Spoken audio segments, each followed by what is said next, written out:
میں امید کرتی ہوں آپ سب لوگ خیر خیریت سے ہوں گے، بالکل ٹھیک ٹھاک ہوں گے۔ پچھلے 1-2 دن ایپیسوڈ اپلوڈ نہیں ہو سکی، گلا خراب تھا کافی زیادہ، جس کی وجہ سے میں اپلوڈ نہیں کر سکی، تو اس کے لیے آپ سب سے معذرت، کیونکہ کافی لوگوں کے کمنٹس آ رہے تھے۔ تو اب ہم نیکسٹ آگے کنٹینیو کرتے ہیں اس کی ایپیسوڈ۔ یہ تم کیا کر رہی تھی منتہا؟ آفرین اسے حیرت سے دیکھے پوچھنے لگی۔ کیا کر رہی تھی؟ منتہا انجان بن کر پوچھتے ہوئے بستر پر بیٹھ گئی۔ تم اس سے لڑ رہی تھی؟ اس کی یادداشت میں اضافہ کرتے بولی۔ میں کب لڑی؟ میں نے خود دیکھا تم اس کے مقابل کھڑی، اس کی آنکھوں میں آنکھیں ڈال کر اس کی جرأت کو للکار رہی تھی۔ وہ بھی میری جرأت کو للکار رہا تھا۔ میں نے تو سنا ہے محبوب سامنے ہو تو ادب سے آنکھیں نہیں اٹھتی، لیکن یہاں تو تمہاری زبان نہیں رکتی۔ سب کا اپنا اپنا محبوب، سب کے اپنے اپنے آداب۔ اچھا تو تمہارے کیا آداب ہیں؟ آفرین بازو پر بازو ٹکائے اسے فرصت سے دیکھنے لگی۔ میرے آداب یہ ہیں کہ جس لمحے میں اثر آئے اسے خود سے ہم کلام ہونے پر مجبور کر دوں۔ وہ چاہے الٹے سیدھے القابات سے نوازے، میں تعریف سمجھ کر سنتی رہوں۔ میں وہ وقت بن جاؤں جسے وہ خوشی خوشی برباد کر دے، جس میں وہ سانس لے سکے۔ ایسی فضا بن جاؤں جہاں وہ قدم رکھے، اس کی قدموں کی دھول بن جاؤں، جسے کھا کر اس کا مرنے کو جی چاہے۔ میں وہ زہر بن جاؤں، مختصر یہ کہ اس کی محبت کا تو پتہ نہیں، لیکن اس کی نفرت پورے حق سے وصول کروں۔ وہ سد بد کھوئے اسے اپنے آداب بتا رہی تھی۔ تم جانتی ہو تم پوری پاگل ہو۔ آفرین کو اس کی ذہنی حالت پر شک ہوا۔ ہاں جانتی ہوں، جس کا محبوب علاج ہو وہ پاگل نہ ہو اور تو کیا ہو۔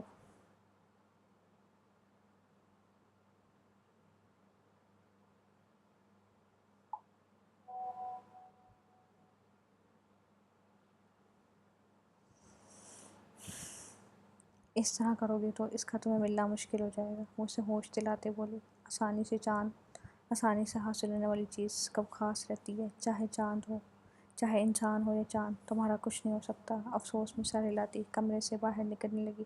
منتہا کندھے اچکا کر مسکراتی ہوئی بستر پر لیٹ گئی۔ وہ اس سے ہونے والی ملاقات کو گھنٹوں سوچنے کا ارادہ رکھتی تھی۔ آفرین باہر نکلی تو ڈرائنگ روم میں ماں کو بیٹھے پایا۔ نظر ادھر ادھر گھمائی تو کوئی نظر نہیں آیا۔ مطلب وہ جا چکا تھا؟ وہ چلا گیا؟ ڈرائنگ روم کی طرف بڑھتے ہوئے پوچھا۔ ہاں، کس کے لیے آیا تھا؟ مجھے بتانے آیا تھا کہ پھوپھو بن کر رہیں، سنجیدہ لہجے میں بولی۔ مطلب؟ آفرین کو سمجھ نہیں آئی۔ مطلب کہ وہ مت بنے جو آج تک اس کے ماں باپ نے بننے کی کوشش نہیں کی۔ تو آپ نے کیا کہا؟ وہ ان کے سامنے صوفے پر بیٹھ کر اس سے فرسار کرنے لگی۔ اس نے کچھ کہنے کے قابل کہاں چھوڑا جو میں کچھ کہتی؟ تو کیا وہ ساری زندگی شادی نہیں کرے گا؟ نہیں۔ آپ اسے اس رشتے کی خوبصورتی سمجھانے کی کوشش کرتی، اسے خوبصورتی دکھانے کی کوشش کروں تو وہ رشتوں کی بدصورتی نکال کر سامنے رکھ دیتا ہے۔ 100 خوبصورتیاں ایک بدصورتی کے سامنے دم توڑ جاتی ہے۔ ویسے مانے یا نہ مانے، آپ کے بھائی کا بیٹا تھوڑا سائیکو ہے۔ وہ آنکھیں گھما کر بولی۔ اس نے اپنی زندگی کے 29 سال جس طرح سے گزاری، تم اس کا ایک دن بھی گزار سکو تو بولنا۔ یہ سب چھوڑیں، لڑکی والوں کو کیا کہیں گے آپ؟ وہ حل بتا کر گیا ہے یا نہیں؟ ہاں، رشتہ بتا کر چلا گیا۔ کس کا؟ اس نے آنکھیں پھیلائے ہوئے حیرت سے پوچھا۔ کم بخت اپنے باپ کا، دانت پیس کر بولی تو آفرین کی ہنسی بے ساختہ تھی اور وہ جسے لبوں میں ہی روک گئی۔ وہ گیلے بالوں کو سلجھانے میں مصروف تھی کہ دروازہ کھلا، ففیہ اندر آئی۔ تم فریش ہو گئی؟ وہ میرا کو دیکھ کے پوچھنے لگی۔ ہاں بس ہو گئی۔ میرا نے چند رہ جانے والے بالوں میں برش پھیرتے ہوئے جواب دیا۔ ٹھیک ہے، نیچے آ کر ناشتہ کر لو، پھر تم نے تیار ہونا ہے۔ میں اتنی جلدی تیار ہو کر نہیں بیٹھنے والی۔ میرا نے گھڑی پر نظر ڈالتے ہوئے آنکھیں پھیلائی۔ اتنی جلدی کہاں تیار ہونے بیٹھو گی؟ تو 3-4 گھنٹے کہاں گئے پتہ بھی نہیں چلے گا، ففیہ نے چٹکی بجاتے ہی اسے بتایا۔ میں باقی دلہنوں کی طرح بالکل تیار نہیں ہونے والی، جنہیں 3-4 گھنٹے لگے مجھے آدھا گھنٹہ لگے گا بس۔ وہ برش رکھتی لوشن اٹھا کر ہاتھوں پر لگانے لگی۔ اچھا، اور وہ کیسے؟ بھوے اٹھائے پوچھا۔ میں خود کو تیار کروں گی ایسے، میرا نے ہاتھوں کو ملتے ہوئے چٹکی بجا کر کہا۔ تمہیں میک اپ کرنا آتا ہے؟ ہاں، میں نے دیکھا تھا جب ڈیزی مجھے میک اپ کرتے ہلکان چمکتی آنکھوں سے بتاتے۔ یکدم اس کی آنکھیں مارنے پڑ گئی اور چہرے کی مسکراہٹ غائب ہو گئی، جس پر ففیہ اسے دیکھنے لگی۔ تمہیں یاد آ رہی ہے وہ؟ یاد تو وہ آتے ہیں جو بھول جائیں، وہ تو مجھے غلطی سے بھولتی بھی نہیں، لب کاٹتے بولی۔ لہجہ اداس تھا۔ ہاتھوں کو ملنے کے بعد وہ اپنے گردن پر ہاتھ پھیرنے لگی۔ اس کا اداس لہجہ محسوس کرتے ففیہ کو برا لگا۔ ایسے وقت میں دوستوں سے باتیں کرتے انسان اپنا من ہلکا کرتا ہے، لیکن اس کے پاس من ہلکا کرنے کے لیے دوست نہیں تھی۔ میرا کی نظر ففیہ کے ہاتھوں پر گئی۔ تم نے مہندی کب لگائی؟ رات کو تو بہت دیر ہو گئی تھی نا؟ اس کے ہاتھوں پر مہندی لگے دیکھ کے پوچھا۔ وہ رات کو ساتھ لے کر چلے گئے تھے لگوانے، اس نے انگلیوں کو چٹکھاتے جواب دیا۔ اتنی رات کو تمہیں مہندی لگوانے ہی لے گئے تھے؟ منہا کی آنکھیں حیرت سے پھیل گئی۔ ہاں وہ میں رو رہی تھی اس لیے۔ کبھی لب کاٹتے بتانے لگی، واہ تمہارے رونے پر مہندی لگوانے کے لیے لے گئے، مگر تھائی لینڈ نہ لے کر جا سکے۔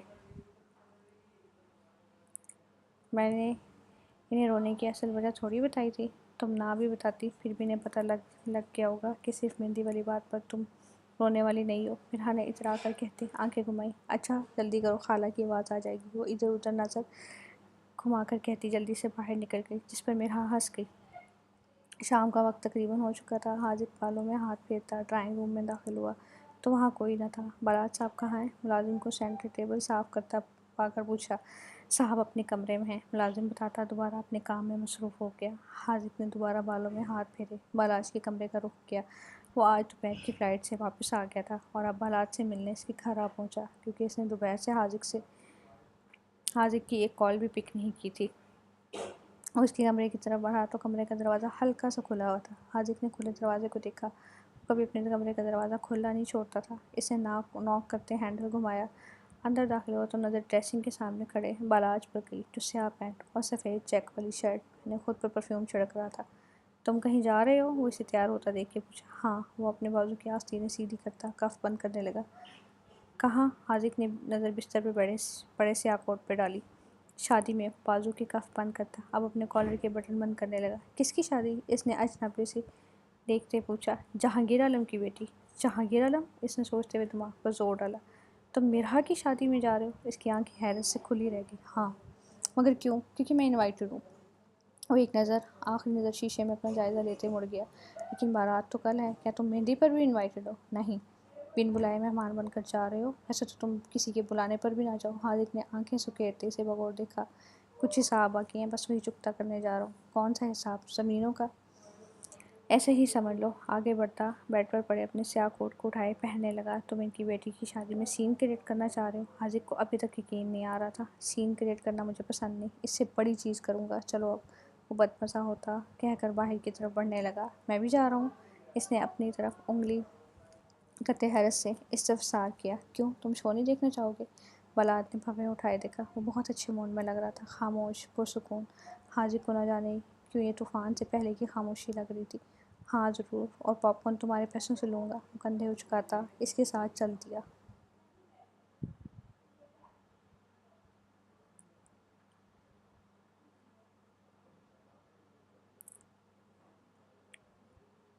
ڈریسنگ کے سامنے اپنی نیلی آنکھوں کو جھپکتی لائنز دیکھ رہی تھی، جو اس نے بہت مشکل سے لگایا تھا۔ وہ ہلکے سبز رنگ کے شفون لانگ میکسی جس پر پھولوں کی خوبصورت ایمبرائڈری تھی پہنے بے حد حسین لگ رہی تھی۔ آنکھوں پر ہلکا سبز شیڈو، ہلکی پنک لپسٹک لگائے وہ مکمل تیار تھی۔ سیاہ لائنز اور لمبی گھنی پلکیں تلے نیلی آنکھیں پورے آب و تاب سے چمک رہی تھی۔ اس نے خود کا ایک جائزہ لیتے دیوار پر لگی گھڑی پر نظر ڈالی، جو شام کے 7 بجا رہی تھی۔ موسم بدلا ہوا لگ رہا تھا، جیسے بارش ہونے والی ہو۔ سعد اور شہریار اب تک آ گئے ہوں گے۔ وہ خیر و خیریت آفس سے ان کی واپسی آنے کی دعا کرتے اپنے ہاتھوں کو مسلنے لگی۔ مہندی کا فنکشن صرف لڑکیوں کے کہنے پر منعقد کیا گیا تھا، جس میں مرحا کی کچھ کزن شامل ہونی تھی، لیکن آہستہ آہستہ لسٹ میں رشتہ دار بھی شامل ہو گئے۔ اس طرح مہندی کا فنکشن بڑا ہو گیا، اور بقول شہریار کے جب مہندی ہو رہی ہے تو نکاح مہندی پر رکھا جائے۔ نکاح کا وقت آن پہنچا۔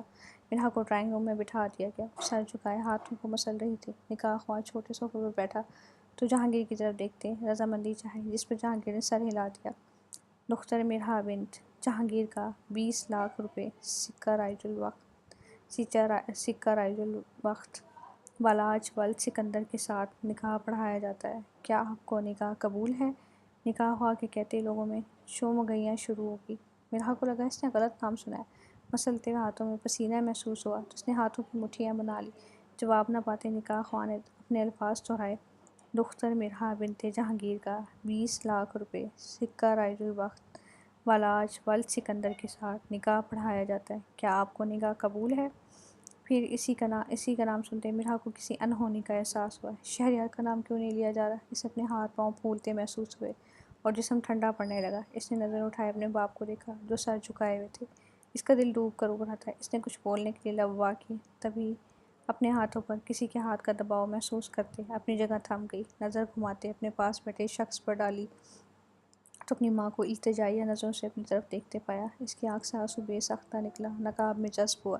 اس کو اپنا جسم زلزلوں کی زد میں آتا محسوس ہوا۔ یہ شخص کون تھا جس کا نام لیا جا رہا تھا؟ وہ نہیں جانتی تھی، یہ جانتی تھی اسے کچھ یاد نہیں پڑ رہا تھا۔ دماغ پر زور ڈالتی اسے یاد آیا وہ اس نام کی شخص سے کب اور کہاں ملی تھی۔ سات بھائی کی شادی پر۔ اسے اپنا دماغ سن ہوتا ہوا محسوس ہوا۔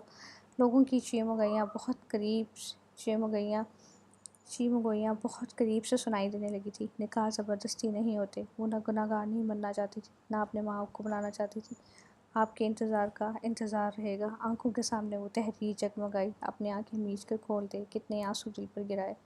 گہری سانس بھری تو لب تھرتھرائے۔ قبول ہے، اس نے اچھی بیٹی بنتے خود پر بے وفائی کی مہر لگا دی تھی۔ دختر مرحا بنت جہانگیر، آپ کا 20 لاکھ روپے سکہ رائج الوقت بلاج ول سکندر کے ساتھ نکاح پڑھایا جاتا ہے۔ کیا آپ کو نکاح قبول ہے؟ نکاح خواہ نے پھر سے الفاظ دہرائے۔ قبول ہے۔ اپنی قسمت میں اس کا انتظار لے کر جانے والا انتظار ختم ہوا تھا۔ لوگ بغل گیر ہو کر مبارکباد دینے لگے اور کچھ لوگوں کی سرگوشیاں ہنوز جاری تھیں جو اس کے کردار پر، اس کی تربیت پر جملے کس رہے تھے۔ وہ بے جان سی بیٹھی بس سنتی گئی۔ اس نے نظریں اٹھائی تو فبیہہ جو لب کاٹتی اسے دیکھ رہی تھی، اس کی نم آنکھوں میں شکایت دیکھتی نظریں جھکا گئی۔ عنایت بیگم نے مرحا کو گلے لگاتے اس کی کن پٹی پر بوسہ دیا، مگر اس کے جسم میں کوئی جنبش نہ ہوئی۔ جہانگیر عالم سب سے بغل گیر ہوتے فبیہہ کے پاس آئے۔ انہوں نے بہت کچھ کہا۔ انہوں نے اس سے کچھ کہا جس پر وہ سر ہلاتے مرحا کی طرف بڑھی، اس کے گلے ملتے اسے مبارکباد دینے لگی۔ مبارک ہو بہت، آؤ میں تمہیں تمہارے دلہے سے ملواؤں۔ باہر انتظار کر رہے ہیں۔ لبوں پر مسکراہٹ سجائے بولتی اسے کندھوں سے تھامے اٹھانے لگی۔ وہ بے جان قدموں کے ساتھ اس کے پیچھے چلنے لگی۔ اسے اپنا تنفس بھاری ہوتا محسوس ہو رہا تھا۔ سانس ٹھیک ہونے کا نام نہیں لے رہا تھا۔ اسے لان میں لے آئی۔ لان میں قدم رکھتے اس نے گہری سانس لیتے اپنا تنفس بحال کرنا چاہا۔ وہاں ایک شخص جیب میں ہاتھ ڈالے کھڑا تھا جس کی صرف پشت ہی نظر آ رہی تھی۔ مرحا کو وہاں چھوڑ کر فبیہہ اندر کی طرف بڑھ گئی۔ وہ سوچنے سمجھنے کی صلاحیت سے آری اس کی طرف قدم لینے لگی۔ وہ دیکھنا چاہتی تھی وہ کون ہے جس نے لمحوں میں اس کی دنیا پلٹ دی۔ ابھی وہ قدم لیتی اس شخص نے مڑ کر دیکھا تو مرحا کے قدم وہیں تھم گئے۔ وہ اسے دیکھتی اپنی جگہ ساکت رہ گئی۔ تم؟ وہ بے ساختہ اس کے لبوں سے نکلا۔ ہاں میں۔ وہ چہرے پر تیکھی مسکراہٹ لیے بولا۔ تم کیا کر رہے ہو یہاں؟ وہ سوال کرتی اس کے پیچھے نظر دہراتی کسی کو تلاش کرنے لگی۔ تمہیں پتہ نہیں میں تم سے ملنے آیا ہوں۔ وہ ہنوز مسکراتے ہوئے گویا ہوا۔ مرحا کے ماتھے پر شکن ابھری، آنکھیں روئی ہوئی تھیں۔ موسم خراب ہونے کی وجہ سے بجلی چمک رہی تھی۔ میں تمہیں اپنا تعارف کروانا بھول گیا۔ میں بلاج سکندر ہوں۔ سمندری سبز آنکھیں مسکراتی ان نیلی نم آنکھوں پر جمی تھی۔ مرحا کا اوپر کا سانس اوپر اور نیچے کا نیچے رہ گیا۔ وہ بے حس و حرکت اسے دیکھتی رہی۔ اور تمہارا تعارف وہ بھی میں کروا دیتا ہوں۔ تم مرحا جہانگیر عالم بلکہ نہیں، تم تو مرحا بلاج سکندر۔ میرے ذہن سے نکل گیا۔ وہ سوچتے ہوئے انگلی سے اشارہ کرتے ہوئے بول رہا تھا اور آخر پر سر جھٹک کر ہنس دیا۔ مرحا کا روغہ اس کی روح کا حصہ اس سے جدا کر دیا۔ آسمان پر بجلی پورے آب و تاب سے چمک رہی تھی۔ اس کی گرے در آواز پر مرحا کو لگا وہ اس پر گر گئی ہو۔ تم نے مجھ سے کہا تھا میں تم سے ٹکرانے سے اجتناب کروں ورنہ تم پر بھی سیاہی کے بادل چھا جائیں گے۔ اب دیکھ کر لگ رہا ہے تمہاری دنیا پر سچ مچ میں سیاہی کے بادل چھا گئے۔ وہ آسمان کی طرف دیکھتا، گہری سانس لیتے، ٹھنڈی ہوا کو اپنے اندر اتارتے بولے جو ساکت نظریں بلاج پر ٹھہری تھیں۔ جھپکی اور آنسو بے مول ہوتا گال پر بہہ گیا۔ میں اب چلتا ہوں، کل آؤں گا بارات لے کر، تب تک اپنا خیال رکھو مائی سویٹ وائف۔ وہ آنکھ ونک کرتا کہہ کر آنکھوں پر سیاہ چشمہ لگاتا اس کے سامنے سے چلا گیا۔ مرحا کے قدم بے ساختہ لڑکھڑائے۔ اس نے خود کو گرنے سے بامشکل روکا۔ اس کی دنیا جیسے زلزلوں کی زد میں آ گئی۔ بارش کا قطرہ اسے اپنے ہاتھ پر گرتا محسوس ہوا۔ اس نے سر اٹھائے آسمان کی طرف دیکھا۔ بارش کے قطرے اس کے چہرے پر گرنے لگے۔ اے میرے صبر، تیری عمر دراز ہو۔ اس نے اپنے صبر کو دعا دیتے بارش کے قطروں کے ساتھ اپنے آنسو بہہ جانے دیے۔ نکاح سے پہلے وہ دونوں سامنے صوفے پر جہانگیر عالم کے مقابل خاموشی سے بیٹھے ہوئے تھے۔ ڈرائنگ روم میں مہمانوں کا آنا جانا لگا ہوا تھا، اس لیے وہ انہیں ٹی وی لاؤنج میں لے آئے جہاں وہ دونوں صوفوں کے درمیان سینٹر ٹیبل پر پڑی تھی۔ ان کے دائیں ہاتھ کھڑکی جہاں وہ اسے ٹی وی لاؤنج میں لے آئے تھے جہاں وہ دونوں صوفوں کے درمیان سینٹر ٹیبل پڑی تھی۔ وہ اس کے دائیں ہاتھ کھڑکی سے اندر آتی، روشنی پر ہلکے سے پردے کے پہرے ڈالے ہوئے تھے۔ تم لوگ یہاں کیوں آئے ہو؟ جہانگیر اپنے لہجے کو سخت بنا کے بولے۔ آپ لوگ کے گھر مہمان کو اس طرح ٹریٹ کرتے ہیں؟ بالاج نے طنزیہ انداز میں کہا۔ تم بن بلائے مہمان ہو، تمہارے خیال سے تمہیں کس طرح ٹریٹ کرنا چاہیے؟ مہمان بلانے پر آ جائے یا بن بلائے، مہمان تو مہمان ہوتا ہے۔ بات کو مختصر کر کے اپنے آنے کی وجہ بتاؤ۔ اگر تم زمینوں کے لیے آئے ہو تو تمہیں تمہاری زمینیں کل سے پہلے مل جائیں گی۔ انہوں نے دوبارہ اپنا سوال دہراتے آنے کی وجہ جاننا چاہی۔ آپ کی بیٹی کی شادی آج آنے کی کوئی اور وجہ ہو سکتی ہے، لیکن میں اپنی بیٹی کی شادی پر آپ کو انوائٹ نہیں کیا۔ جہانگیر نے دانت پیستے جواب دیا، مگر آپ کے بچوں نے تو مجھے خاص طور پر انوائٹ کیا۔ لبوں پر مسکراہٹ پھیلی اور صوفے سے ٹیک لگا گیا۔ جہانگیر اس کی بات پر لب کھینچے دیکھ رہے تھے۔ حاجق جو خاموشی کی مورت بنے سے سن رہا تھا، میرے بچوں سے ضرور کوئی غلطی ہوئی ہوگی اور ان کی غلطیوں پر میں آپ کے سامنے بیٹھا ہوں۔ دیکھو یہ زیادہ بہتر نہیں ہے تم وہ بات کہو جس کے لیے آئے ہو، اس طرح ہمارا وقت بچ جائے گا۔ وہ آپ کے تحمل بھرے لہجے میں بولے، اگر آپ اتنا زور دے رہے ہیں تو میں مدعے کی بات پر آتا ہوں۔ بالاج ٹیک چھوڑتا سیدھا ہو کر بیٹھتا، ٹانگوں پر بازو ٹکا گیا۔ آپ کے پاس 2 ڈیلز لے کے آیا ہوں، جس میں سے کسی ایک کا انتخاب آپ پر منحصر ہے۔ جہانگیر اسے خاموشی سے سن رہے تھے۔ حاجق نے آنکھیں سکیڑتی اس کی ڈیل سننا چاہی، جس کے بارے میں وہ بھی نہیں جانتا تھا۔ میں آپ کی بیٹی سے شادی کرنا چاہتا ہوں، اس کا نکاح مجھ سے کروا دیں، اور میں آپ سے اجازت نہیں مانگ رہا، آپ کی بیٹی مانگ رہا ہوں۔ اس نے اپنی بات آخری لفظوں پر زور دیا۔ اس کی بات سنتے حاجق کی آنکھیں حیرت سے آخری حد تک پھیل گئی اور جہانگیر پھٹی پھٹی نظروں سے اسے دیکھ رہے تھے۔ تم ہوش میں تو ہو؟ تم میری بیٹی کی سے شادی کی بات کر رہے ہو؟ جہانگیر عالم تیش کے عالم میں بولے، ہاں بالکل ہوش میں ہوں، آپ کی بیٹی سے شادی کی بات کر رہا ہوں۔ اس نے تحمل بھرے انداز میں جواب دیا، اور تمہیں لگا میں تم سے اپنی بیٹی کی شادی کروا دوں گا؟ تم سے؟ جی مجھ سے۔ میں اپنی جان تو دے سکتا ہوں، لیکن جیتے جی اپنی بیٹی کا نکاح تم سے کبھی نہیں کرواؤں گا۔ تم اب جا سکتے ہو۔ اپنی مٹھیاں بھیج کر لہجے کو سپورٹ کرتے گویا ہوئے، یقین کریں میرے پاس وقت ہوتا تو آپ کے مرنے کا انتظار کرتا، لیکن وقت ہی تو نہیں ہے۔ حاجی کبھی بھی شوق سی کیفیت میں بالاج کو دیکھ رہا تھا۔ اسے یقین نہیں آ رہا تھا وہ یہاں بھی آیا تو نکاح کے لیے۔ بالاج کی بات پر جہانگیر کی آنکھوں میں سرخی اتر آئی۔ میں نے اپنی بیٹی کو پھولوں کی طرح پالا ہے، تو جانتے بوجھتے اسے کانٹوں کے مقدر میں کیوں دوں گا؟ پھولوں کی طرح پالتے ہوئے ایک بار سوچ لینا چاہیے تھا کہ ان کے مقدر میں کانٹے ہی ہوتے ہیں، اور میں اس کا باپ وہ کانٹے دور کرنے کے بجائے اس کی زندگی میں خود کانٹوں والی کر دوں گا۔ میری بیٹی کی شادی میں آئے ہو تو مہمانوں کی طرح شادی انجوائے کرو۔ وہ بات مکمل کرتے اٹھنے لگے۔ آپ نے دوسری ڈیل تو سنی ہی نہیں، بالاج نے دانت پیس کر کہتے انہیں اپنی جگہ پہ روکا۔ تو دوسری کیا تھی بھلا؟ آپ کا بھانجا شہریار تھائی لینڈ گیا تھا اسکالرشپ پر، ابھی تک نہیں آیا۔ اس نے آبرو چکائے استفسار کیا، جس پر جہانگیر سے نہ سمجھی سے دیکھنے لگے۔ لگتا ہے آپ کو ابھی اطلاع نہیں ملی، اس کی فلائٹ ڈیلے ہو گئی ہے، وہ آج کے دن تو پرواز نہیں کر سکے گا۔ جہانگیر اس کی بات پر ہولے سے مسکرا دیے۔ مجھے ڈرانے کی اچھی چال چلی، مگر افسوس کامیاب نہیں ہو سکے گی۔ بالاج نے بھویں اٹھاتے انہیں داد دی۔ تبھی جہانگیر کے ساتھ صفحے پر پڑے موبائل کی رنگ ہوئی۔ انہوں نے موبائل پکڑتے دیکھا تو انجان نمبر سے کال آ رہی تھی۔ بالاج کے چہرے پر مسکراہٹ ابھری۔ انہوں نے کال اٹینڈ کرتے کان سے لگایا۔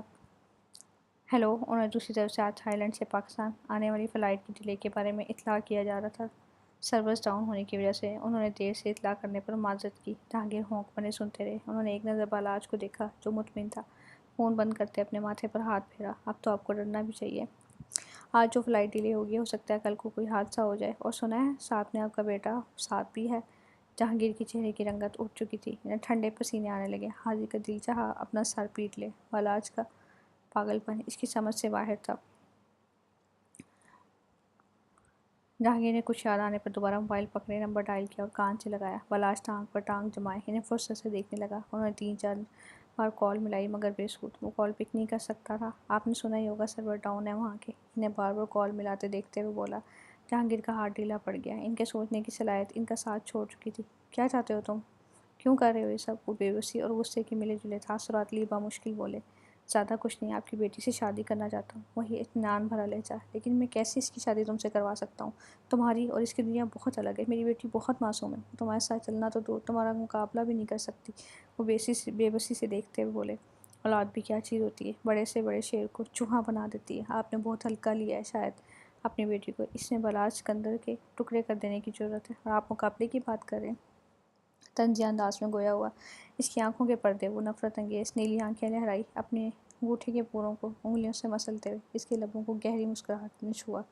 میں اسے زبردستی نہیں کر سکتا، وہ ہتھیار ڈالتے ہوئے بولے۔ اپنے بیٹے کی جان خطرے میں ہرگز نہیں ڈال سکتے تھے۔ زبردستی کس نے کرنے کو کہا ہے؟ بس آپ نکاح کروائیں، باقی میں جانتا ہوں آپ کی کتنی فرما بردار بیٹی ہے۔ وہ سوچ میں پڑ گئے تھے۔ باہر موجود مہمانوں کو کیا جواب دیں گے، اپنی بیٹی کو کیا جواب دیں گے، اس کی اچھی بیٹی ہونے کا ناجائز فائدہ کیسے اٹھا سکتے تھے؟ لیکن دونوں بچوں کا زندہ رہنا زیادہ اہم تھا۔ وہ شکستہ انداز میں صوفے سے اٹھتے لاؤنج سے باہر چلے گئے۔ یہ سب کیا تھا بالاج؟ حاجق نے ان کی جاتے بالاج سے سوال کیا۔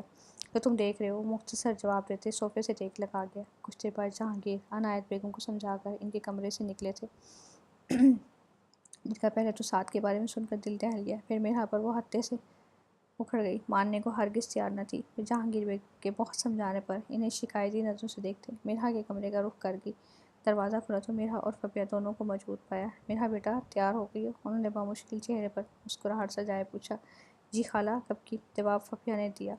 عنایت بیگم کی نظر بستر پہ بیٹھی میرا پر پڑی، جو تیار ہو کر ایک الگ جہاں کی معلوم ہو رہی تھی۔ وہ قدم لیتی اس کی طرف بڑھی۔ اللہ تمہیں بری نظر سے بچائے، تمہارے آنے والی زندگی کو خوشیوں سے بھر دے، تمہارے حصے میں لکھے غم سارے مجھے دے دے۔ ان کے ماتھے پر لب رکھتی اسے دعائیں دے رہی تھی۔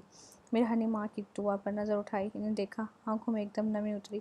انہوں نے اپنی بیٹی کے لیے اتنا بڑا کیا تھا، کوئی آئے اور آرام سے اسے لے جائے۔ وہ جانتی ہے ان کی بیٹی بہادر ہے، حالات سے لڑنا جانتی ہے، لیکن یہ آزمائش کتنی مشکل لے کر آ سکتی ہے وہ نہیں جانتی تھی۔ میرا کی نم ہوتی ہوئی آنکھوں کو دیکھتے انہوں نے اس سے نظریں چرا لی۔ تیار کر کے نیچے لے آؤ، نکاح کا وقت ہو گیا، لہجے کو مضبوط بناتی بولی۔ سعد اور شہریار بھائی آ گئے ہیں؟ فبیہ نے چونک کر دیکھا، مگر وہ بنا جواب دیے باہر جا چکی تھی۔ فبیہ کو لگا انہیں سنائی نہیں دیا۔ وہ کندھے اچکاتی میرا کو نیچے لے جانے اس کی طرف بڑھی۔ سعد بھائی آگے، وہ مجھ سے ملے کیوں نہیں؟ میرا نے فبیہ کو دیکھ کے پوچھا۔ پتہ نہیں، شاید تیار ہونے چلے گئے ہوں گے، میں ان کا سامان کمرے میں تیار کر کے آئی تھی۔ فبیہ کو جو سمجھ میں آیا اس نے بول دیا۔ سعد سے خود نہیں ملا تو اسے کیا بتاتی؟ تم انہیں بلا کر لاؤ نا مجھ سے ایک بار ملنے، میں نے دیکھ تو لوں۔ اسے ایک دم گھبراہٹ محسوس ہوئی، دل جیسے ڈوب رہا ہو۔ اپنے بھائی کا پیار لیے بغیر وہ اپنی زندگی کا اتنا اہم سفر شروع کیسے کر سکتی ہے؟ اچھا، میں دیکھ کر آتی ہوں، تم ریلیکس رہو۔ فبیہ کو نروس لگی، اس لیے وہ اسے تسلی دیتی سعد کو بلانے چلی گئی۔ وہ اپنے کمرے کا دروازہ کھولتے اندر آئی تو خالی کمرے نے اس منہ چڑھایا۔ اس کے اندر بیڈ پر رکھے سامان پر گئی، جو ویسے کا ویسا تھا۔ وہ بڑھتی ہوئی باتھ روم کی طرف گئی، شاید فریش ہونے چلے گئے ہوں، لیکن وہاں بھی نہ پا کر وہ شش و بنج میں کمرے سے باہر نکل آئی۔ چاروں طرف نظر گھماتے وہ اپنا شرارہ سنبھالے سیڑھیاں اترنے لگی، جب عنایت بیگم کی آواز نے اسے روک دیا۔ میرا آئی ہی نہیں ابھی تک۔ وہ اسے اکیلا اترتا دیکھ کے پوچھنے لگی، خالہ میرا کہہ رہی تھی اسے سعد سے ملنا ہے، میں نے دیکھنے آئی تھی مگر وہ کمرے میں نہیں ہے۔ ان کے پوچھنے پر بتانے گئی، سعد تھائی لینڈ سے نہیں آیا تو کمرے میں کیسے ہوگا؟ نہیں آئے تو شہریار بھائی کہاں ہیں؟ اس کی آنکھوں میں حیرانگی آئی۔ وہ نہیں آئے، ان کی فلائٹ ڈیلے ہو چکی ہے۔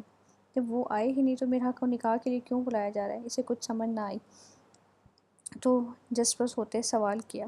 اس کے سوال پر وہ کچھ دیر سے دیکھتی رہی، پھر اپنے ماتھے پر ہاتھ پھیرا اپنے تنفس بحال کرتے انہوں نے فبیہ کو سب بتانا شروع کیا، جسے سنتے فبیہ کی آنکھیں حیرت سے پھیلتی چلی گئی۔ عنایت بیگم کے مکمل بتانے پر وہ ساکت سینے دیکھے گئی۔ آپ ان سب میں میرا کو کیوں بھول گئی؟ اس کا کیا قصور ہے؟ اس نے اپنے مفلوج ہوتے ہوئے دماغ سے بمشکل سوال کیا۔ اس کا کوئی قصور نہیں ہے، لیکن اپنے بچوں کی جان کے امان کے لیے کبھی کبھی ایسے فیصلے لینے پڑتے ہیں۔ سعد ہرگز نہیں چاہیں گے ان کی جان کے امان کے لیے ان کی بہن کی قربانی دی جائے، اور میرا یہ کبھی نہیں چاہے گی اس کی وجہ سے اس کے بھائی کی جان خطرہ ہو۔ تم چاہو تو اس سے پوچھ لو، اس کا جواب ہم سے مختلف نہیں ہوگا، لیکن سعد ہوتے تو کاش وہ یہاں ہوتا تو کچھ بھی نہ ہوتا۔ عنایت بیگم کی بات نے فبیہ کے نکلتے الفاظ جکڑ لیے۔ تم بلا لو اسے، وہ اپنے گال پر بہتے آنسو صاف کرتے ہوئے بولی۔ فبیہ سن جوں کی توں مڑ گئی۔ حال وہ کھڑکی کے ساتھ لگی طوفانی بارش کو دیکھ رہی تھی۔ بستر پر بیٹھی آفرین کتاب پڑھنے میں مصروف نظریں اٹھاتے منتہا کو دیکھا۔ خیریت ہے؟ آج بارش اندر سے ہو رہی ہے؟ منتہا کو یوں بارش دیکھ کے حیرانی سے پوچھا۔ ہاں، کیونکہ تم تو بارش کے لیے اتنی دعائیں کرتی ہو، جب اللہ نے اپنی رحمت پر ساتھ دی تو چھپ کر کیوں بیٹھی ہو؟ پتہ نہیں بچوں، اس بارش سے آج مجھے خوف سا آ رہا ہے۔ وہ کھڑکی پر گرتے قطروں کو دیکھتے بولی۔ کیسا خوف؟ اس نے آنکھیں چھوٹی کرتے ہوئے پوچھا۔ اسے دیکھ کے لگ رہا ہے نہ جانے کتنی بستیوں کو اجاڑ آئی ہے اور کتنے گھروں کو ویران کر آئی ہے۔ جب ایسی بارش ہو تو وہ کتنے گھر اجاڑتی ہے، خاص طور پر ان کے گھر جو جھونپڑ نما ہوں۔ اس میں نیا کیا ہے؟ آفرین نے کندھے اچکائے۔ پتہ نہیں، بس میرا دل گھبرایا ہے، لگ رہا ہے کوئی انہونی ہونے والی ہے، کوئی مرنے والا ہے۔ وہ شیشے پر انگلیاں پھیرتے فکر سے بولی۔ خدا کو مانو، کیسی باتیں کر رہی ہو؟ کون مرنے والا ہے؟ مجھے کیا پتا کون مرنے والا ہے؟ دعا کرو بچوں، ورنہ جب دل گھبراتے ہیں تو کچھ لوگوں کے بخت پلٹ جاتے ہیں۔ منتہا کھڑکی سے ہٹتے بستر پر آ بیٹھی۔ تم آیت الکرسی کا ورد کرنا شروع کرو، تمہارا اول فول سے تو بہتر ہی ہے، وہ جلا کر کہتی دوبارہ کتاب میں مصروف ہو گئی۔ منتہا کی نظریں پھر بھٹک کر کھڑکی سے باہر بارش پر مرکوز ہوئی۔ بارش میں پوری طرح بھیگ چکی تھی۔ اس نے ڈرائنگ روم میں قدم رکھا تو وہ جہانگیر اور عنایت بیگم کو موجود پایا۔ موسم کی صورتحال دیکھتے مہمان جا چکے تھے۔ بے جان قدم لیتی ڈرائنگ روم میں صوفوں سے گزرتی سیڑھیوں کی طرف بڑھنے لگی، جب جہانگیر کی آواز نے اس کے قدم روک دی۔ مجھے معاف کر دو بیٹا، وہ شرمندہ سے نظریں ملائے بغیر بولے۔ معافی؟ یہ معافی بھی کیا چیز ہے؟ کسی کی روح کی دھجیاں اڑا کر معافی مانگ لی جاتی ہے، لیکن کیا معافی سے کبھی روح پہلے کی طرح جڑ سکتی ہے بھلا؟ خاموش رہی۔ میرا بیٹا میں مجبور تھا، میں سچ میں مجبور تھا۔ وہ بے بسی سے بولتے اس کی طرف بڑھے۔ روپیہ جو سیڑھیاں اتر رہی تھی وہیں رک گئی۔ بے بس آپ کی بے بسی نے جانتے ہیں کیا کیا ہے وہ؟ اس نے اپنے باپ پر نظر جمائے سوال کیا۔ اس کی آنکھوں میں ٹوٹے کانچ کی کرچیاں اور اپنے لیے شکایت دیکھ کے انہیں ڈھیروں شرمندگی نے آ گھیرا۔ آپ کی بے بسی نے میرے کردار کی دھجیاں اڑائی جس کی حفاظت ہمیشہ سے کرتی آئی ہوں۔ آپ کی بے بسی نے میری روح پر ایسے تماچے مارے جس کی تعمیر میں نے ہمیشہ کی، لیکن آج سب کے سامنے نہ میرا کردار پاک رہا نہ میری روح سنبھل سکی۔ ان کے الفاظ کسی خنجر کی طرح میرے دل میں پیوست ہو گئے۔ جانتے ہو کیوں؟ کیونکہ میرے اپنوں نے مجھے تماشا بنا ڈالا، میری ذات کا، میرے کردار کا، میری روح کا تماشا بنا دیا آپ لوگوں نے۔ اس کی آواز اپنے رونے پر بن جانے کی وجہ سے بھرائی ہوئی تھی۔ جہانگیر کی نظریں جھک گئی۔ مرہا نے اپنی آنکھیں میچ کر کھولتے خود کو کچھ بھی مزید کہنے سے باز رکھا۔ وہ ایسا کچھ نہیں چاہتی تھی جو اس کے ماں باپ کے دلوں میں ہمیشہ کے لیے چھاپ چھوڑ جائے، کیونکہ وہ جانتی تھی لفظوں سے نکلے خنجر کس طرح دلوں کو چیر دیتے ہیں۔ اس نے آگے بڑھے جہانگیر کے ہاتھوں کو اپنے دونوں ہاتھوں میں بھرا۔ جہانگیر نے نظر اٹھا کر اسے دیکھا۔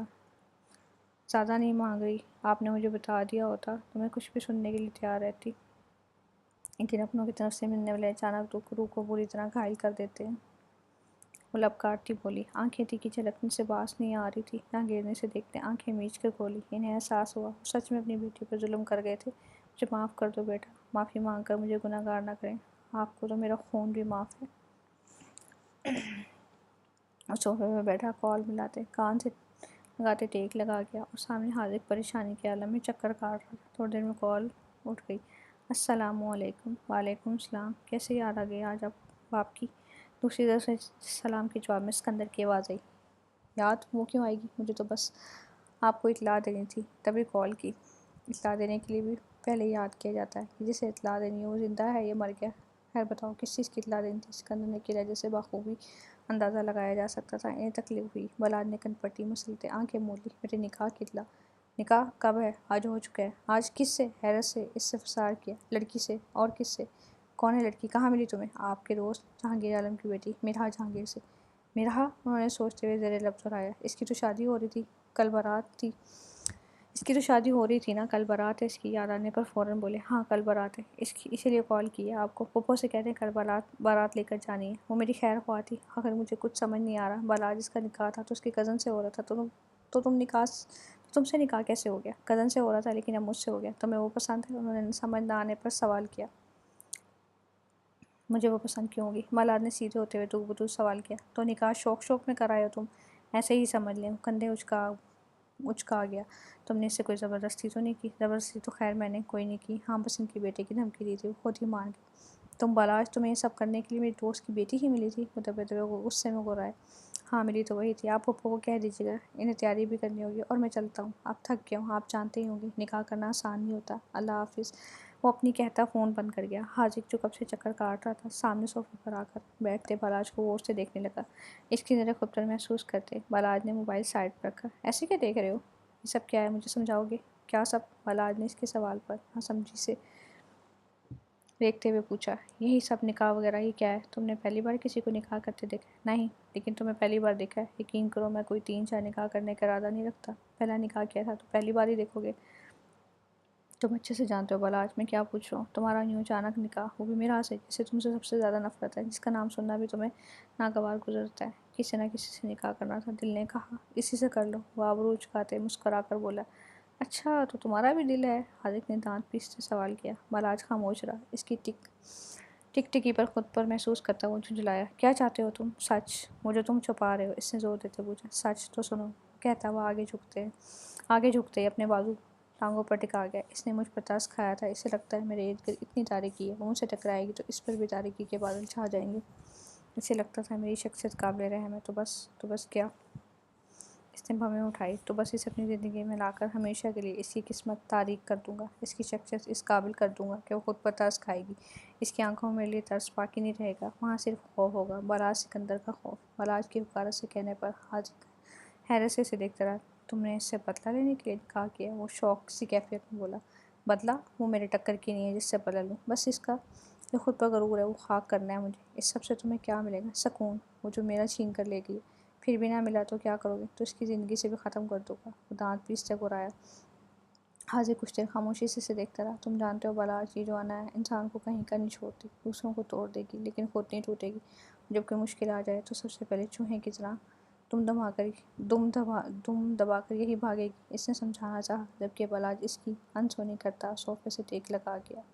تو اچھا جی، ہمارے ایپیسوڈ کو بھی یہاں پہ اینڈ کرتے ہیں۔ ہوپ آپ سب نے انجوائے کیا ہوگا۔ میں آپ کو ایک دو ایپیسوڈ پہلے کہہ رہی تھی کہ مجھے ایسے لگتا ہے جیسے میرا اور بلاج کی شادی ہو جائے گی۔ اس ایپیسوڈ میں ہو بھی گئی۔ ایک بہت بڑا سسپینس تھا، بہت بڑا ٹویسٹ تھا، بہرحال اچھا ٹویسٹ تھا، اچھا لگا۔ تو اب ہم نیکسٹ ایپیسوڈ کل ریڈ کریں گے۔ تب تک کے لیے آپ اپنا خیال رکھیے گا۔ اللہ حافظ۔